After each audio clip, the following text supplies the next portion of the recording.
Aujourd'hui, j'ai un épisode un petit peu différent de d'habitude à vous proposer.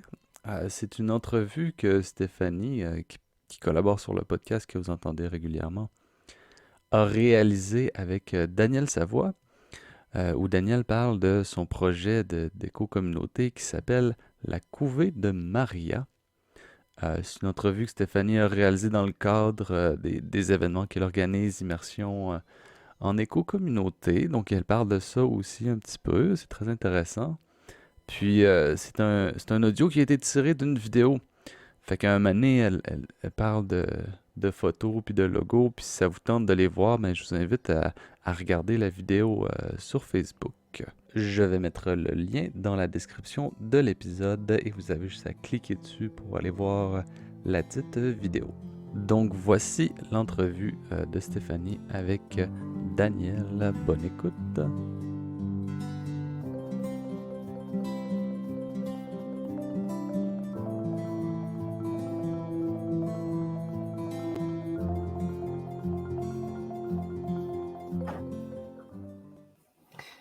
Bonjour tout le monde. Il n'y a personne encore connecté en live, là, mais ça va s'ajouter tranquillement. Puis bonjour à ceux qui l'écoutent en rediffusion. Fait que ce matin, j'avais envie de passer en entrevue la belle Danielle, qui est une heureuse participante à plusieurs des activités que j'organise. Fait qu'on a développé des liens d'amitié. Puis là, elle me tient au courant aussi de son projet de communauté qui se démarre. Fait que j'avais envie de combiner les deux, puis de vous permettre de découvrir son projet de communauté qui veut démarrer, premièrement, et aussi qu'elle puisse vous parler de comment elle a trouvé ça, les immersions en éco-communauté, parce que là, tu en as vécu combien, là, déjà? J'en ai vécu 2, puis cette année, je vais en faire 2. C'est ça. Fait que j'ai prévu quelques petites questions pour toi, mais d'abord, tu peux te présenter rapidement. Qui es-tu? Où habites-tu? Je m'appelle Danielle Savoie, Dani pour les intimes. Puis, je suis à Maria en Gaspésie là, de mai à octobre pour planifier, organiser là, mon projet. Puis, autrement, je vis à Victoriaville, donc à proximité pour l'hiver, de faire partie de différentes formations et tout ça. J'aime beaucoup la présentielle. Donc, puis mon projet s'appelle La Couvée, c'est à Maria en Gaspésie, dans la baie des Chaleurs. Puis on verra à la fin quelques photos là, du lieu. Oui! Fait que je vais commencer tout de suite avec les questions. Moi, je me souviens de la première fois que tu es venue à l'immersion, ça s'appelait dans le temps Vivons en éco-communauté, puis il y avait comme un genre de wow constant dans ton visage, là, d'émerveillement. Fait que comment tu as trouvé ta première expérience d'immersion en 2020? C'est vraiment comme j'ai eu le sentiment d'arriver sur ma planète. Ça, c'est la première chose que je suis quelqu'un qui est wow. Donc, j'avais plusieurs personnes alentour de moi qui étaient wow. C'était quand même une immersion où on touchait à la vulnérabilité, puisqu'il pleuvait, mais il pleuvait pendant plusieurs jours. Et j'ai beaucoup apprécié cet état de vulnérabilité là, dans laquelle on a été plongé, tout le monde ensemble. Là. Merci. Puis, qu'est-ce que tu as préféré dans les 2 immersions que tu as fait? Il y a beaucoup d'ateliers, il y a beaucoup de diversité, il y a beaucoup, il y a une programmation. C'est comme, moi, j'étais toujours partante, là, mais ça respecte le rythme de chacun. Tu n'es pas prêt à te lever pour telle heure le matin.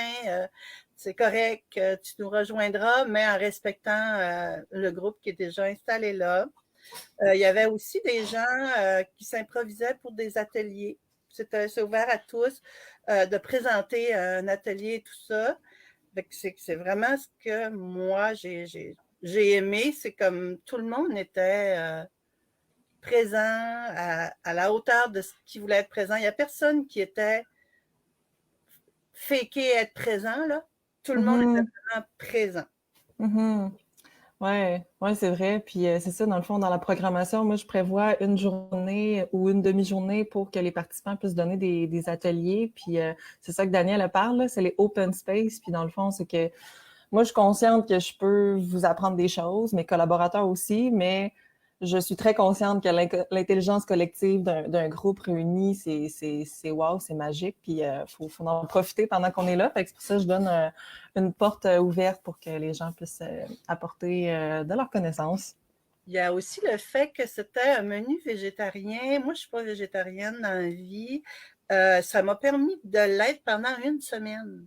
Mhm. Puis, j'ai vraiment remarqué le clean que ça faisait en moi durant la semaine. Mhm. Puis, il y avait aussi le fait qu'il y a des personnes qui s'étaient inscrites, mais ils ne se sentaient pas à l'aise. Donc, il y a une personne, entre autres, qui est partie. Puis, le groupe a réussi à s'unifier pour dire qu'est-ce que ça leur avait fait vivre, plutôt que ce soit du blabla à gauche, à droite. Il y a vraiment eu un cercle de discussion qui, pour moi, là, ça a vraiment fait la différence sur la cohésion, puis les gens se sentaient compris, écoutés, tout ça assez rapidement dans le séjour-là. Je parle le premier événement, mais c'est ça que j'ai recherché pour les autres aussi. Ouais. Ouais, ça l'a vraiment marqué tout le groupe, là, cet événement-là. Là, en pleine nuit, il y en a un qui a décidé de partir, puis il est parti avec du matériel de certaines personnes, puis tout ça. Fait que, on dirait qu'on pouvait pas taire ce qui s'était passé, tu sais. Fait que, on avait gardé comme une demi-heure au début de la journée, tu sais, pour le lendemain, pour faire un petit cercle, un petit tour de parole, là, pour voir qu'est-ce que ça vous a fait, là. Ce qui a été intéressant aussi dans ce tour de parole-là, ça nous faisait voir où est-ce qu'il était, nous, où est-ce que ça nous accrochait en tant qu'individu. Ça m'a vraiment épaté. Ça me faisait connaître une profondeur là, que déjà au début, tu sais, c'est comme cette profondeur-là, on ne la retrouve pas au quotidien. Ouais. Ouais, il y a vraiment un accueil de la vulnérabilité puis de ce qui est vivant en dedans de chacun qui est permis puis qui est encouragé même. Je me demandais, c'est qui la personne qui t'a le plus marqué dans les immersions? Tu te souviens? Ben, je me souviens de David, là, Balbuzard. Balthazar. Balbuzard, certains OK. temps. Parce qu'il nous présentait l'aspect de permaculture humaine. Puis c'est quelque chose qui m'a touchée. Il y a aussi tout ce qui a été permaculture, là, parce qu'avec Pierre aussi, là, Pierre Charpentier, qui venait nous parler de la permaculture en tant qu'aménagement du lieu et tout ça, qu'est-ce qu'on pouvait faire. Ça m'avait beaucoup touchée, puis j'avais souvent la larme à l'œil de joie, je me sentais tellement touchée par ce qui était présenté, tout ça, qu'on parle de communication non violente ou bienveillante, qu'on a parlé de notre lien à l'argent, ou peu importe, tous les ateliers qu'on a faits me faisaient être touchée. J'étais vraiment disponible puis touchée à la fois là, de tout ce qu'on a vécu durant ce séjour-là. Puis ça se sentait, puis moi c'est ça qui me remplit de bonheur, c'est de voir que c'est significatif, qu'est-ce que j'ai intégré dans la programmation, puis que ça permet vraiment de vivre des choses intenses. C'est quoi qui t'a donné envie de participer à pas juste une immersion de cet été, mais aux deux? Ben, l'année passée, j'aurais voulu participer aux deux. Toutefois, j'avais déjà programmé un projet participatif sur la couvée pour la première année que je le faisais.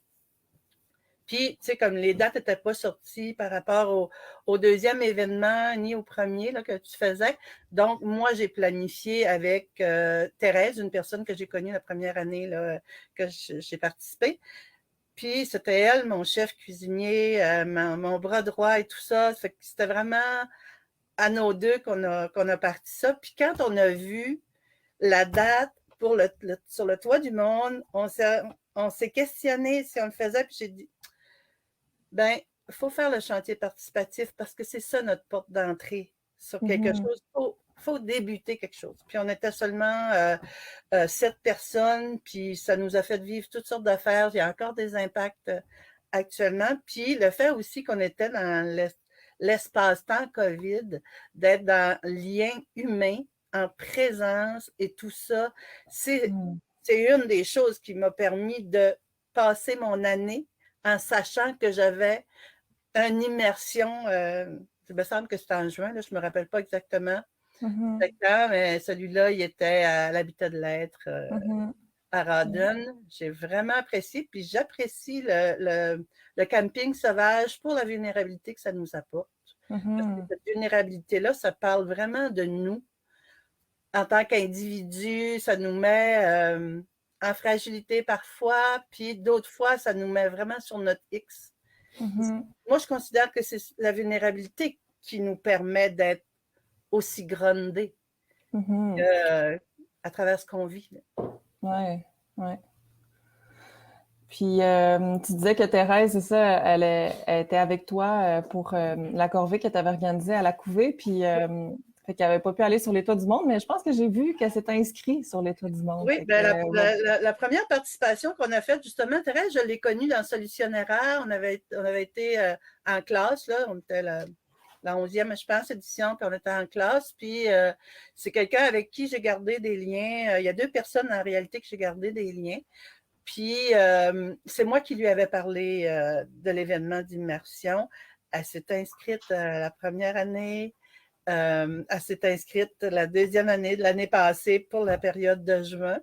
Puis là, vu qu'elle est venue passer là, la semaine avec moi là, sur le chantier participatif. Puis cette année, je lui ai fait à nouveau l'invitation. C'est sur le toit du monde. Au mois d'août, est-ce que tu viens? Puis on a vraiment choisi que c'était le temps qu'on allait passer ensemble cette année. Ça allait être sur le toit du monde.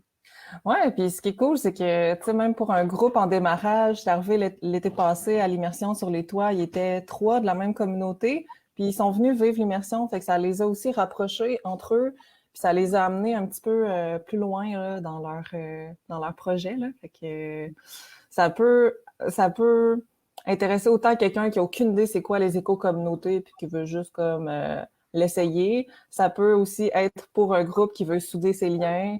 Puis ça peut être aussi quelqu'un qui veut juste rentrer dans le réseau, puis embarquer dans le mouvement, puis lancer l'engrenage. Ouais, par rapport à ça, Stéphanie, je suis allée faire le ADE là, en janvier. Là, tu y étais, puis le fait qu'on était, c'est sûr que c'était en hiver, je ne pouvais pas faire de camping. Là. On était dans des chambres et tout ça, puis j'ai trouvé que ma vulnérabilité était moins présente, donc j'étais moins grondée, je dirais. Tu sais, j'ai de la misère à refaire les fils de tout ça parce que le ground n'était pas le même pour moi. Même si c'était super intéressant, puis on était un beau groupe, puis j'ai créé des liens avec différentes personnes.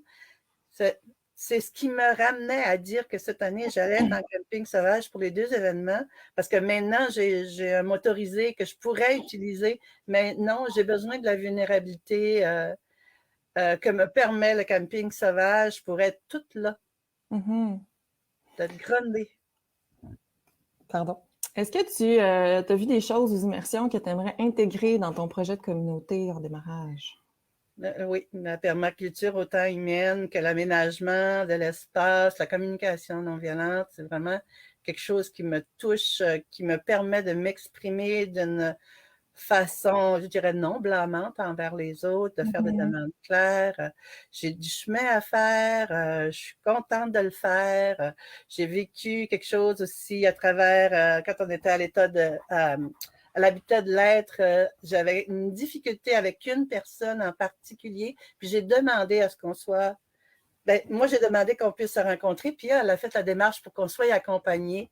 Puis j'ai vraiment apprécié parce que ça m'a amené sur un autre niveau, sur une autre relation où est-ce que cette personne-là avec qui j'avais plus de difficultés, c'est qu'elle me mettait en lien avec ma sœur. Et c'était comme... j'ai 2 sœurs, puis j'ai baptisé une ma douce sœur, puis l'autre ma noire sœur. Parce que c'est vraiment ce que ça m'a amené, cet événement-là, d'accueillir ce qui se passait en moi en relation avec mes sœurs. Puis les deux, ça s'est produit à l'habitat de l'être. J'ai trouvé ma douce sœur, puis j'ai trouvé ma noire sœur qui m'a permis d'apprendre de moi dans ma relation avec mon autre sœur, en réalité. C'est ça, je trouve cool, c'est qu'il y a des rôles que je donne à mes co-organisateurs, dont un gardien ou une gardienne du senti. Puis cette personne-là est disponible pour, justement, s'il y a des espèces d'inconfort avec certaines personnes ou juste avec nous-mêmes par rapport à un atelier ou peu importe, tu sais, puis qu'on a envie d'approfondir un petit peu pourquoi, quand on file tout croche, mais ce gardien-là du sentier offre une écoute bienveillante, une écoute empathique, a de la disponibilité pour prendre un temps avec les participants. Fait que moi, justement, je suis pas mal dans la coordination, puis la bouffe, puis les ateliers. Fait que j'aimerais ça, faire ce rôle-là, mais je suis juste pas disponible mentalement. Alors, mes co-organisateurs, ils En apportent tout cas, vraiment j'en une ai touche profité. d'humanité. Ouais, cool, tant mieux, c'est ça qu'il faut. Est-ce que tu voudrais me parler de ton projet La Couvée? Je peux vous montrer Oui, à la quelques gang photos, là. le beau logo de ton projet. Le logo a été fait là, lors du ADE, puis c'est Stéphanie C'est moi qui l'ai fait. qui m'a guidée un peu là, avec la plante. Pas professionnel, là, mais ça, c'était notre requis, là. Comme j'avais besoin de feedback, j'ai toujours besoin de feedback, anyway, là, même que j'aimerais en avoir plus que j'en ai. Mais le feedback que m'a donné Stéphanie m'a permis de créer ce logo. Puis c'est celui qui va me suivre là, pour le projet de la couvée de Maria. Puis pourquoi tu l'appelles La Couvée, ton projet? Ben, premièrement, c'est historique, là, c'est que le terrain que j'ai, que je suis devenue propriétaire, ça appartenait à mes ancêtres. Puis, il a été comme, c'est mon frère un de mes frères qui l'avait, puis lui, il s'en est pas préoccupé. Fait qu'il y a une partie qui est agricole, qui n'a pas été touchée depuis 60 ans. Donc, aucun additif chimique sur les terres, rien de ça, juste la nature qui a repris sa place. Puis, c'est un lieu où est-ce que c'est apaisant d'être. Donc, d'être couvé, ça demande un apaisement quelconque. Puis, c'est à la fois permaculturel sur le plan de l'aménagement, puis sur le plan humain. Pour moi, c'est un lieu où est-ce qu'on peut se permettre d'être en connexion, d'être en lien avec les autres. C'est sécurisant comme lieu, c'est douillet, c'est douillet, j'aime se ça. sentir couvé. Puis justement, avec le logo, ce que j'aimais, c'est qu'avec le rond jaune, on dirait que ça crée un genre de cocon de chaleur, justement, on se couvre entre nous, puis on couvre aussi la terre, le sol, au niveau permaculturel, qu'on puisse interagir avec la nature en prenant soin. C'est vraiment la nature qui nous indique où est l'espace aussi à cultiver. Quand on voit la photo, là, il y a sur cette photo-là, il y a deux demi-lots. J'en possède un. L'autre est le propriétaire, il est ouvert à ce qu'on puisse exploiter cette partie-là. Puis, je souhaite acquérir cette partie-là quand il sera en mesure, quand il souhaitera le vendre, mais c'est respectueux comme lieu. Là. C'est vraiment... c'est en Gaspésie, Maria. Je ne sais pas si tu l'avais précisé là, pour les gens qui se posent la question. C'est dans la baie des Chaleurs, donc j'avais pris pour acquis que les gens savent où est la baie des Chaleurs. Fait que c'est à peu près à 1 kilomètre, 1,5 kilomètre de la mer, où se trouve l'ouverture de la couvée. Là. C'est dans le fond où je suis vraiment à occuper le lieu. Puis le chantier participatif, il a vraiment permis de faire un plan en permaculture pour dire zone 0, zone 1 et tout ça. Ça a été fait l'année passée là, pendant le chantier participatif. De questionner où sont les meilleurs endroits pour s'installer, la toilette à compost, la récupération d'eau. On a parlé de tout ça, la possibilité d'avoir des poules quand on va avoir au moins un bâtiment. Parce que cette année, c'est le bâtiment d'utilité agricole là, qui est le principal but. Là. C'est ça, tu me disais, là, un matin, tu étais allé chercher tes fenêtres là, pour ton bâtiment. Là. C'est le fun de voir que tu passes à l'action. Tu sais, même s'il n'y a pas encore le noyau de créer, ben, tu vas de l'avant, puis ceux qui t'aiment te suivront. Oui, mais tu sais, il y a quand même, j'ai du soutien. Tu sais, comme hier, j'étais avec ma belle-sœur qui avait participé au chantier participatif, puis elle m'aiguillait sur des choses que moi, c'est pas dans ma force, là, de faire des procès-verbales, d'aller vers la MRC, de faire des demandes de subventions. C'est pas des choses qui sont mes forces. Mais elle m'aiguillait, mais en même temps, c'est pas physiquement qu'elle y est.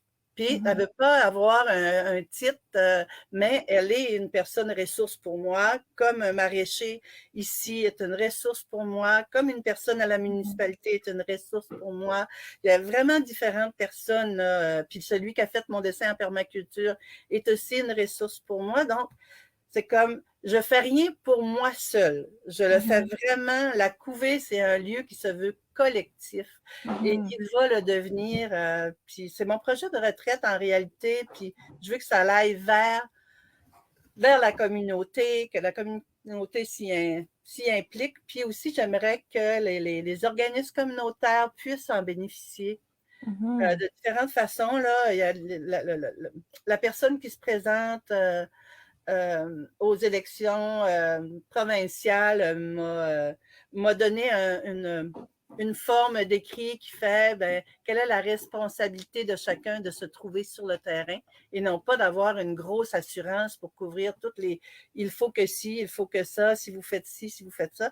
Il y a vraiment une formulation à faire, puis je vais l'utiliser. Mais c'est vraiment en discutant avec différentes personnes que ce projet-là grandit, là. Ici, on voit là, qu'il y a de l'eau sur ton terrain. Là. Il y a un petit ruisseau qui passe. Puis, dans le fond, ton projet sur Facebook, il n'est pas encore nommé La couvée de Maria. Non, il s'appelle encore le projet de communauté écologique en Gaspésie. C'est ça. Si vous voulez suivre, là, vous pouvez faire une demande d'ajout au groupe privé de Daniel. Puis, proposer, dans le fond, les gens peuvent écrire ou publier quelque chose sur le groupe pour proposer des disponibilités, pour te donner un coup de main ou te poser des questions. Oui, puis tu sais, comme là, je vois plus que ça va être en nous, la construction du bâtiment. Je suis encore à récupérer les matériaux, m'assurer que tout y sera. J'ai trouvé un charpentier menuisier, là, on est à se rencontrer pour les finalités. J'ai acheté la tôle, j'ai le bois qui a été coupé sur le terrain adjacent, qui est une autre partie là, du projet, mais qui est actuellement, cette partie de terrain-là, elle est industrielle et commerciale, donc juste industrielle, puis elle devait se devenir résidentielle, mais ça a été retardé dans le temps. Ça ne veut pas dire qu'elle ne deviendra pas, mais si elle le devient, ça serait vraiment là pour avoir des écohabitats. Cool. Donc, pour moi, c'est de ne pas forcer les choses. Les choses viennent au bon moment, quand c'est le temps. Ça m'a vraiment permis de me centrer sur l'aspect agricole puis permaculture. C'est vraiment ces choses-là qui viennent un peu valser avec le projet. C'est comme, bon, on va mettre notre énergie où est-ce que ça rapporte. On ne va pas aller à contre-courant de quelque chose. Ça ne nous rapportera rien. Oui.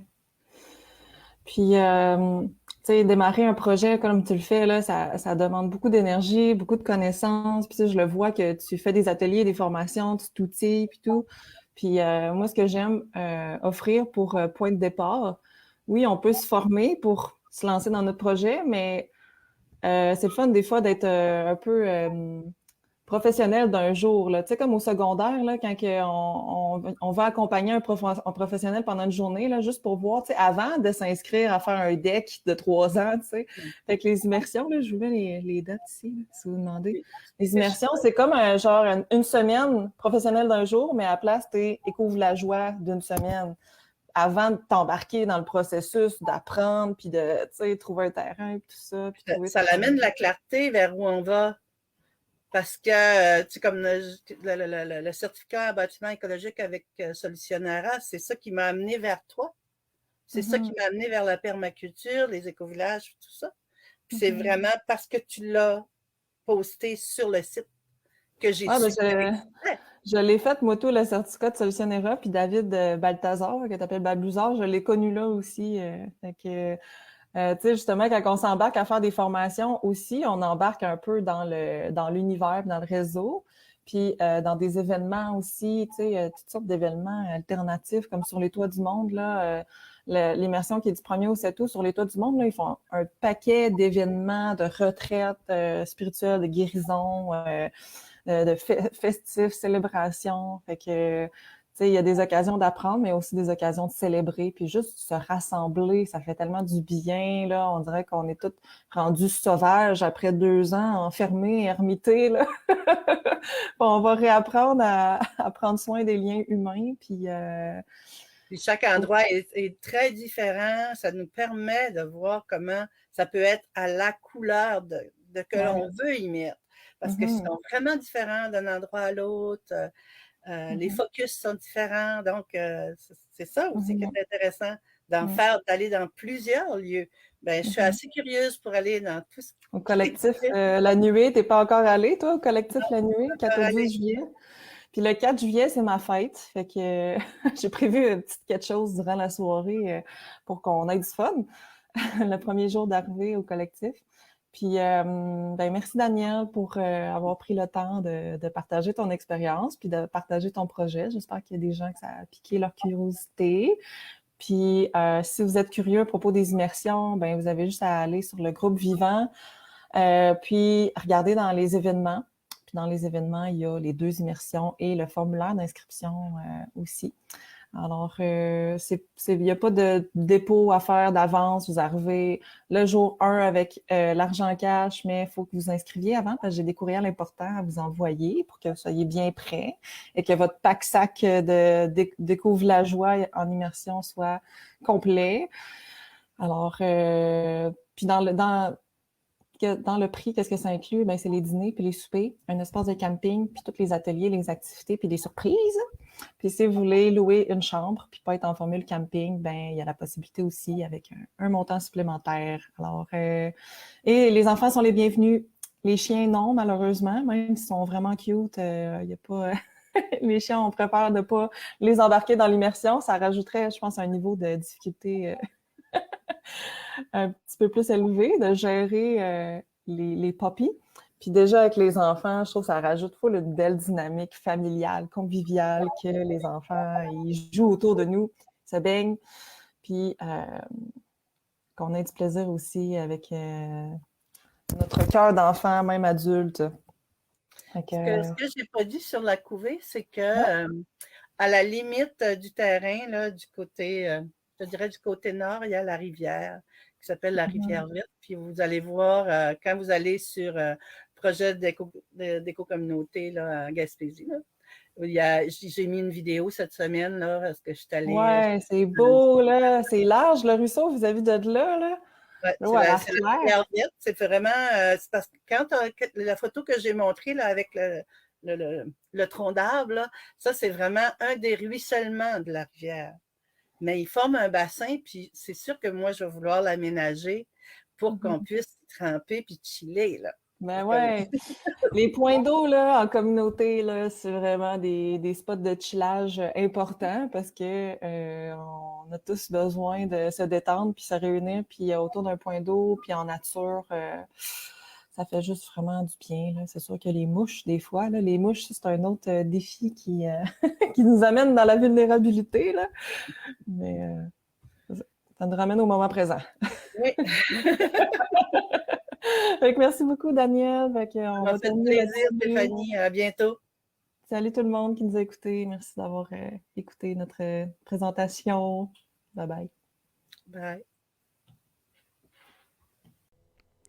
Donc, c'était tout pour cet épisode spécial. Un gros merci à Stéphanie et à Daniel qui ont réalisé cette entrevue et qui m'ont donné la permission de le mettre dans le feed du podcast. Ici, j'en profite pour vous parler du prochain épisode qui devrait sortir vers la fin juin, peut-être vers le 20 juin à peu près. On va parler à Audrey Morin et sa complice Marie-Josée Gagné qui, eux aussi, démarrent un projet d'éco-communauté en Gaspésie. C'est très possible que vous ayez déjà entendu parler d'Audrey Morin. Elle est très active dans le mouvement des éco-communautés au Québec. J'en profite aussi pour vous dire que si jamais vous voulez être notifié, recevoir un petit rappel quand les épisodes du podcast ils sortent, ben, je vous invite à vous inscrire à l'infolettre. J'ai fait une petite liste là, puis on va juste envoyer un rappel quand les épisodes vont sortir. Fait que je vous dis bye bye, puis à la prochaine. Puis PS, le lien de l'infolettre est dans la description de l'épisode. Est-ce que Noah, il y a quelque chose à dire pour les auditeurs du podcast? Le podcast? C'est quoi un podcast?